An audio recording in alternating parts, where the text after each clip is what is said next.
So right now, I'm on my way home from work.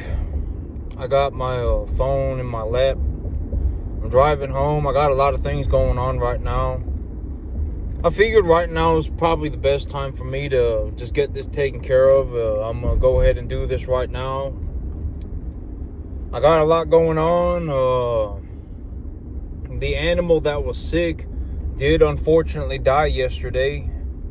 She died sometime between last night and this morning. I took a look at her this morning and she was gone. So as of right now, that leaves me with 40 animals and about 65,000 in debt. But okay, so this is something that I wanted to talk about today.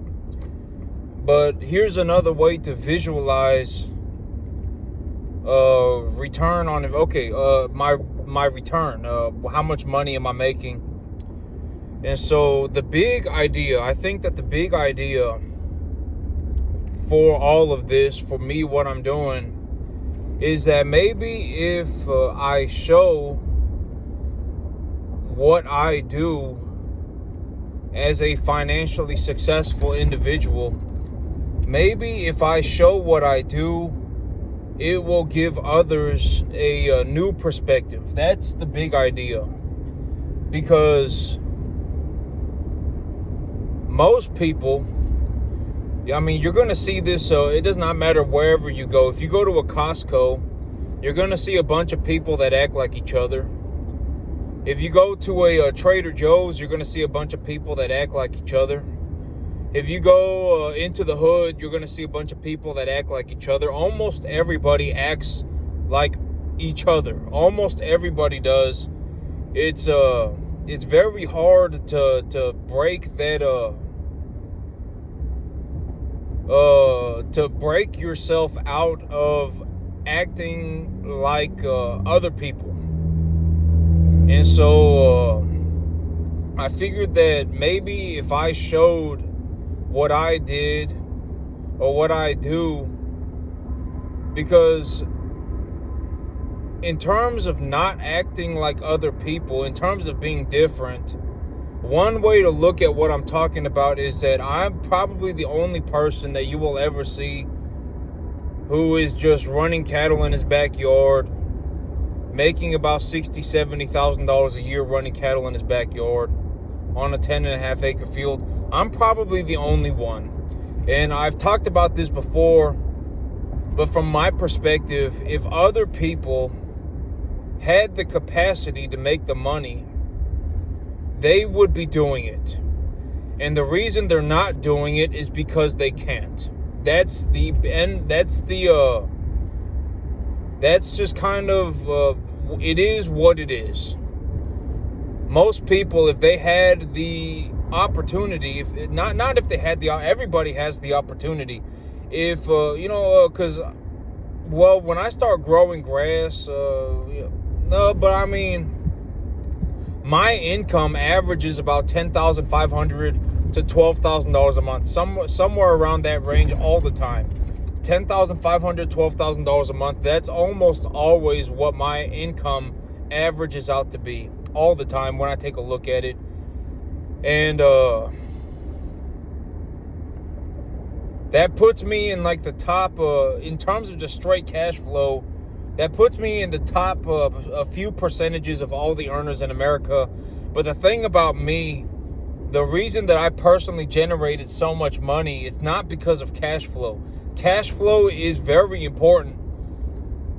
For me, the greatest generation of net worth for me happened because I started my own business and I managed to turn a $12,000 saving account into a $10,000 to $12,000 a month business.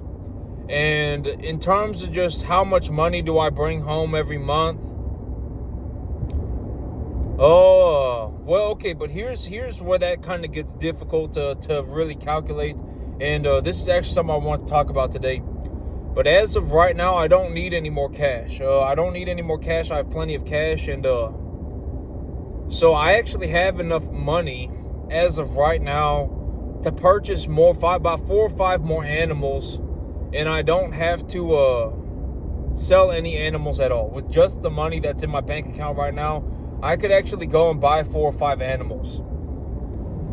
And here's a way to visualize a 10% return a month.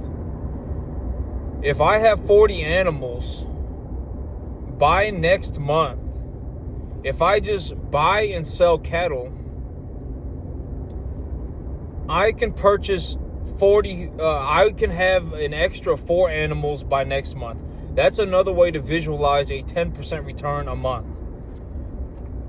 And realistically, well, I mean, when I include death loss and the different things like that, I mean, I might even do a little bit more than 10% return a month. But one way to visualize a 10% return a month would be is if I have, like right now I have 40 animals. By next month, if I just buy and sell cattle, I can make enough money to buy 44 animals. And not only can I buy 44 animals, but I can also have money left over to buy animal feed and to grow grass.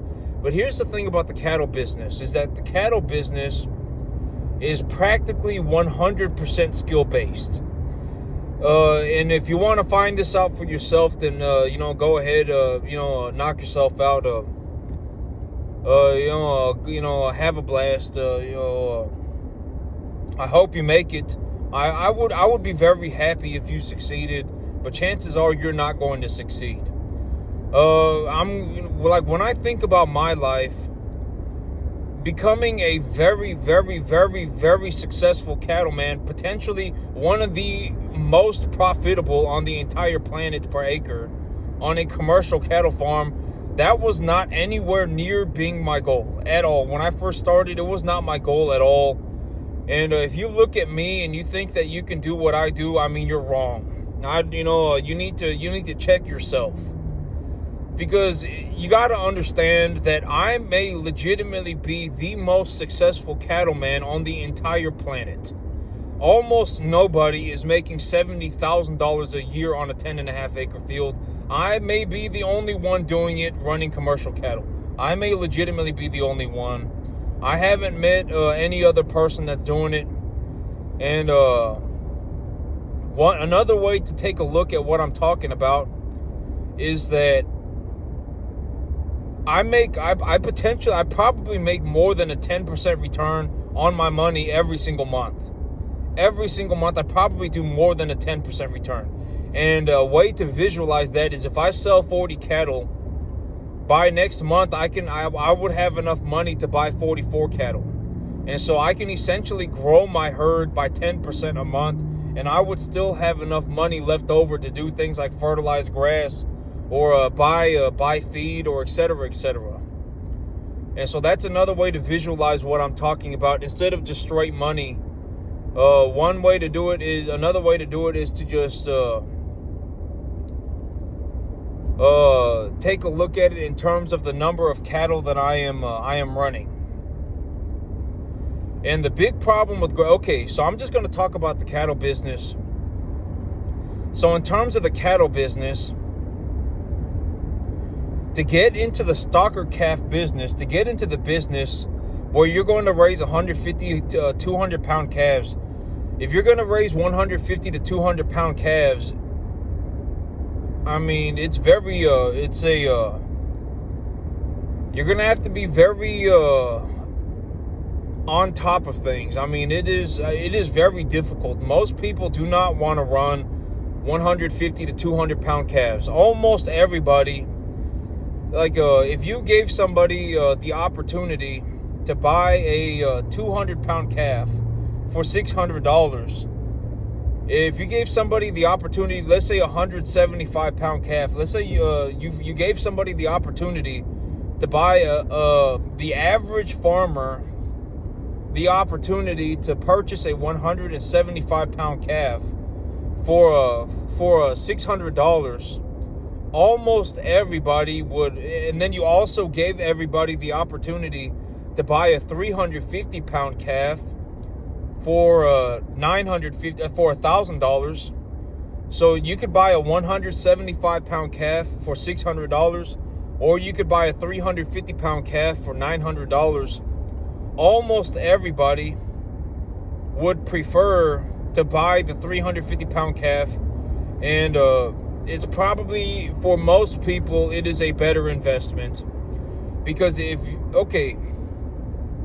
you want to go and find this out for yourself, then feel free. It's a free country. You can do whatever you want. But if you purchase a bunch of 175 pound calves, 200 pound calves, they're going to have a lot of problems. And if you don't know how to solve those problems, you're going to, like this is a very good example. This one calf that I brought home, when I first brought her home on the very first day, I thought something was wrong with her. She didn't look very good. Something looked like she was, it looked like something was going wrong with her.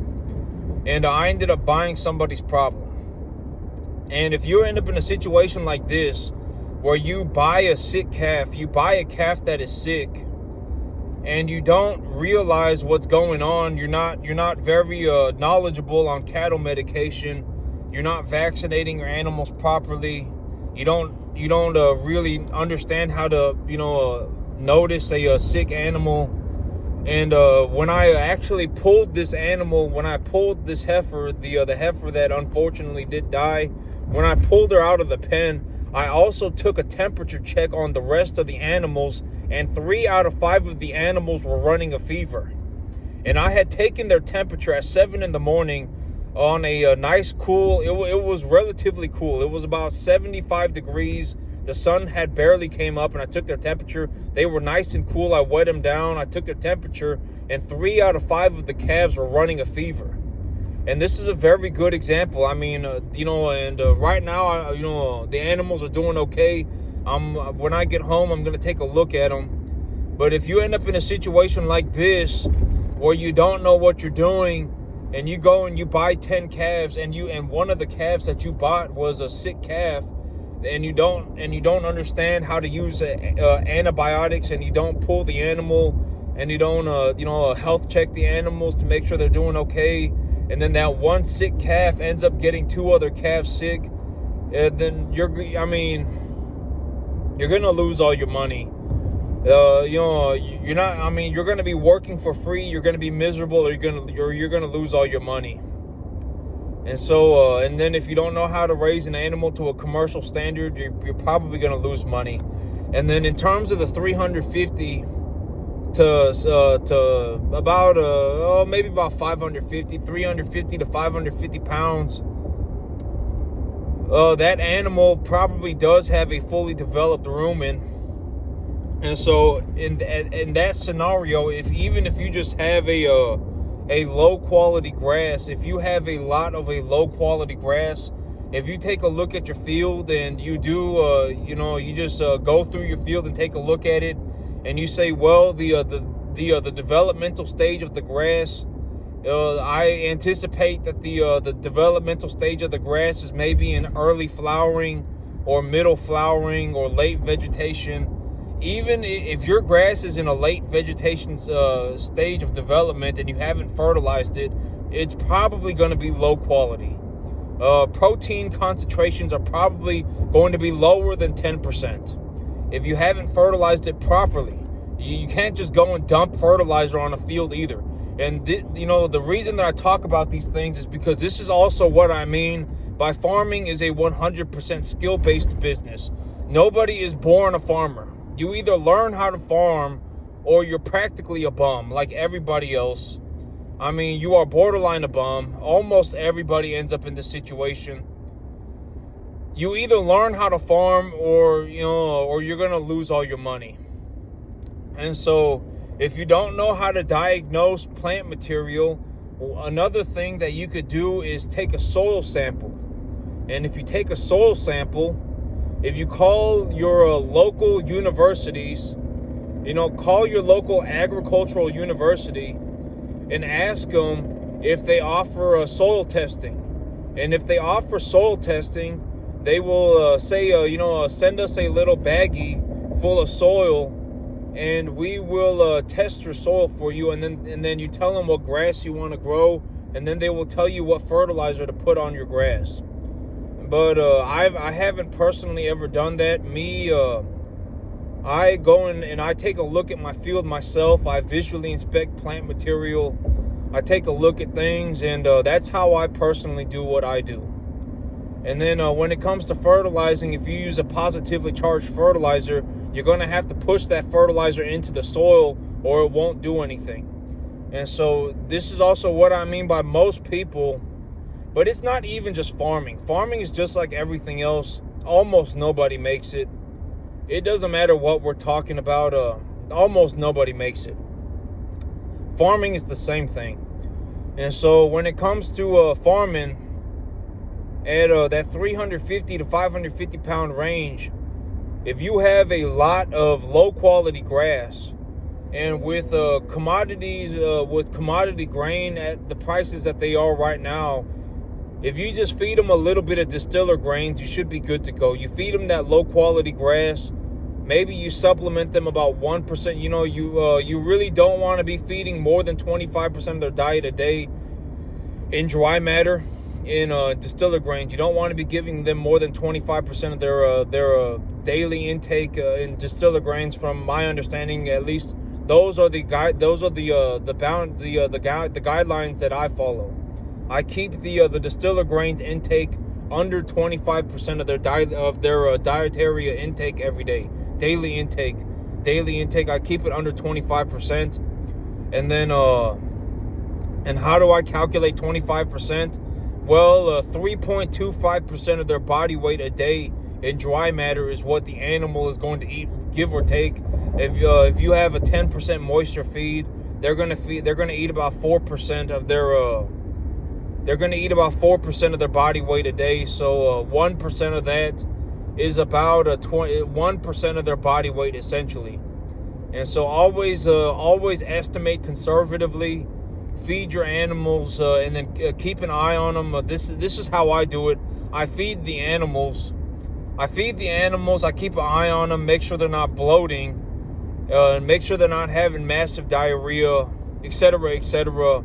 If their manure's clumping up real hard, then I'll give them more distiller grains. And I use distiller grains as a protein supplement, and I use corn as my gainer. So if I want to put some extra pounds on the animal, I'll feed them corn. And if I want to feed them a little bit more protein, I'll put a little bit of distiller grains on them. But with grain prices where they are right now, even if you have a low quality grass, if you run your animals properly and you follow the guidelines, give your animals a shot of antibiotics, vaccinate them properly, put them on the grass, feed them a little bit of extra grain, you can make money in the cattle business right now. Almost anybody can. I mean, these are the easiest conditions I've ever seen in my entire life in terms of the cattle business, and I don't think it's going to be very easy for very long. I actually think that it's going to get hard here pretty soon, pretty difficult here pretty soon. And so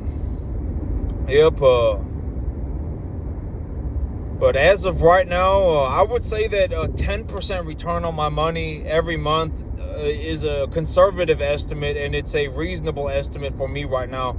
And what I'm going to do right now is that my pens are full. My preconditioning pen is full. And maybe here by about next week, I got to figure out what I'm going to do. But I have enough money in my bank account to where I don't need to sell any animals. I can actually just go and buy animals. And I can actually just go and buy 4 or 5 calves right now, and I wouldn't have to sell any animals. And so I think that that's what I'm going to do. I'm going to increase my herd by about 11-12%. I'm going to go from 40 animals to 45 animals. Maybe I'll go from 40 to 44. But I don't need to sell any animals right now. I have about like $3,250 or something in my bank account. And so, but when it comes to the real small animals, and I'm not going to sell any animals. And I actually wanted to talk about this too. But my animals right now, I'm still making money on my animals. I talk about this all the time. But if I don't need the cash, there is zero reason for me to liquidate my assets. The only two times that I ever liquidate my assets is if I need the money, or if I cannot increase the value of the animal profitably anymore. Those are the only two times that I will liquidate my assets. And so right now I don't need the cash. I don't need the cash, and I've got all my bills paid for the month. Everything's paid for, and I have enough money sitting in my account. I have enough money sitting in my account from selling cattle over the last several weeks that I can actually just buy animals without selling any. And so,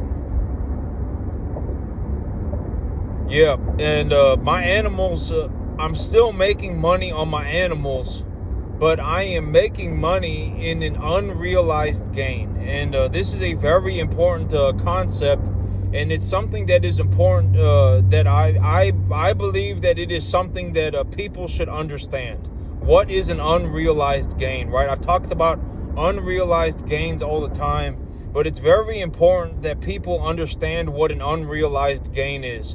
It is probably something that it's something that you need to be able to reasonably do. And here's what I mean by reasonably do. If I look at an animal and I say that the animal, I'm going to sell the animal for $1,100 to $1,200, that the animal is worth about $1,100, $1,200. The animal's going to be worth about $1,100, $1,200 with like a 93% accuracy. And here's another way to look at it. If I look at an animal and I say that I think that the animal is worth $1,200, but I get $500 for the animal, I get, like I got a little, a little diddly doodad dingle donger calf, and I look at that calf and I go, oh my God, this 5-month-old calf is worth $1,100. That calf is not worth $1,100. You're walking around in la la land. You're delusional. I mean, a lot of people, if they only have 3 or 4 calves a year, they sell their calves. They put their calves on like a Craigslist for absurd amounts of money, and it's like your calf is not worth $1,100. You don't want to be in that situation. And so, like me, when I say an animal is going to be worth about $1,100, $1,200, I'm probably about 93% correct almost all the time. I'm pretty sure I haven't messed up an estimate yet. I've always been about 93% correct. And if I think that an animal is going to be, like, if I look at an animal and I say this animal is worth $2,000 and the animal sells for $1,200, that means that, that I'm an idiot. If you think that you're going to sell an animal for $2,000 and you sell the animal for $1,200 and the animal gets sold for $1,200, you're an idiot, right? And so you should be able to reasonably appraise the value of your asset. When I look at my cattle, I could probably calculate with about 93% accuracy what the animal's going to sell for. I could give you a window of the amount of money that I think I'm going to make. I think on this animal, I'm going to make $1,200 to $1,300. On this animal, I'm going to make $1,300 to $1,400. On this animal, I'm going to make $1,100 to $1,200, and it's probably going to be about 93% correct. And so when it comes to an unrealized gain, if I have an animal and I hold that animal for an extra 2 weeks and I feed the animal properly, and et cetera, they put on about 40 pounds in those 2 weeks. In 14 days, they'll probably put on about 35 pounds. And the 35-pound gain is probably going to be valued, it depends on what kind of, and if we're talking about a 1 to 1.5 type medium large frame commodity type, Texas commodity type steer, beef animal, that 30, and I'm taking them from 550 to 580. I'm taking them from 500 to 530. Or I'm taking them from let's say 500 to 550. Then those pounds are probably, if I put 30 pounds on that animal, that 30 pounds probably gonna be about $60, something like that. I would probably if I had a maybe about $70 or so, but that's in terms of net profit. In terms of net profit, how much money do I make on those pounds?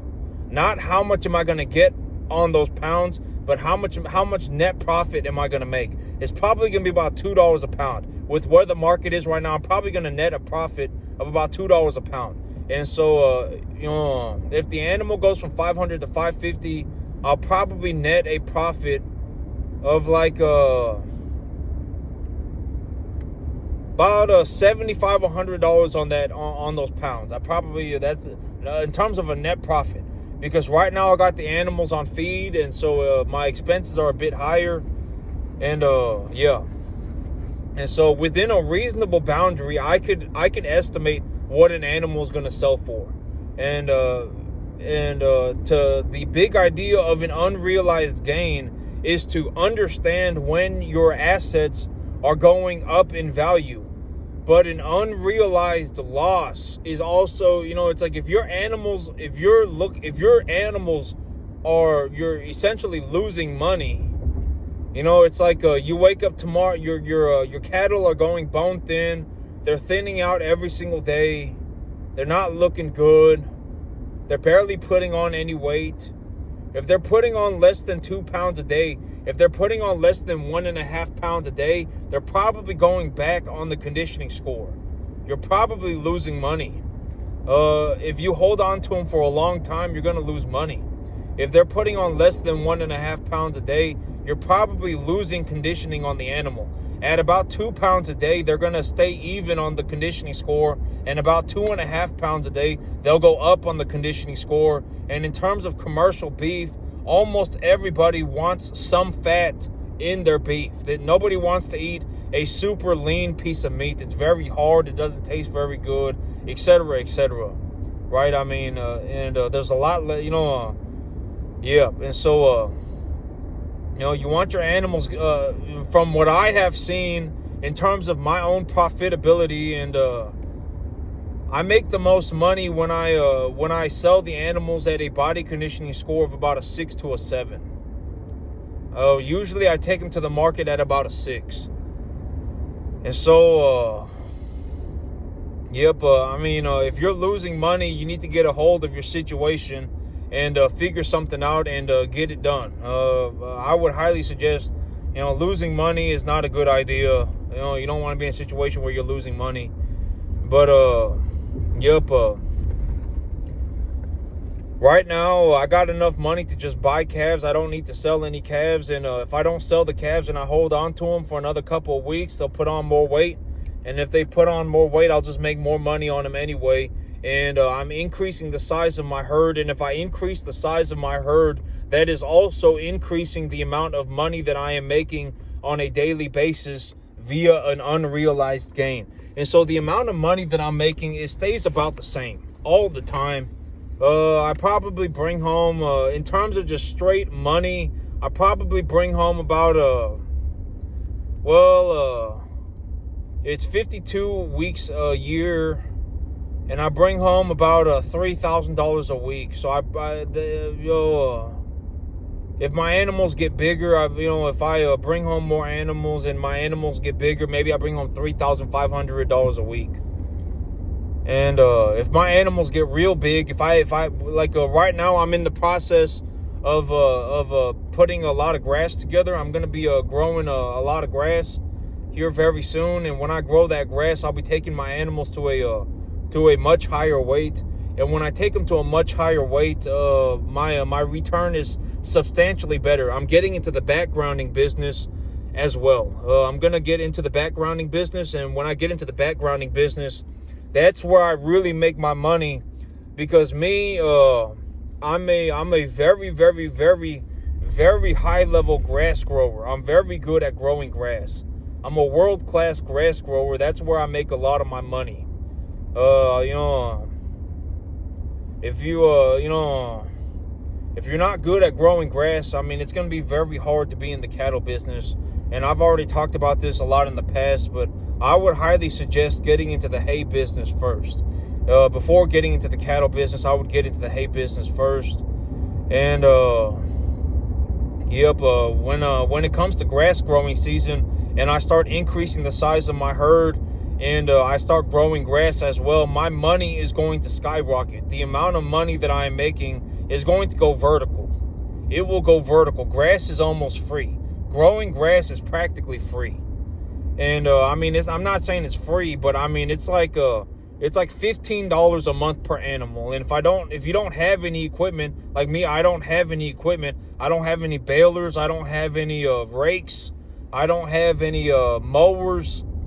I don't got none of that stuff. And so I don't need to pay for any equipment.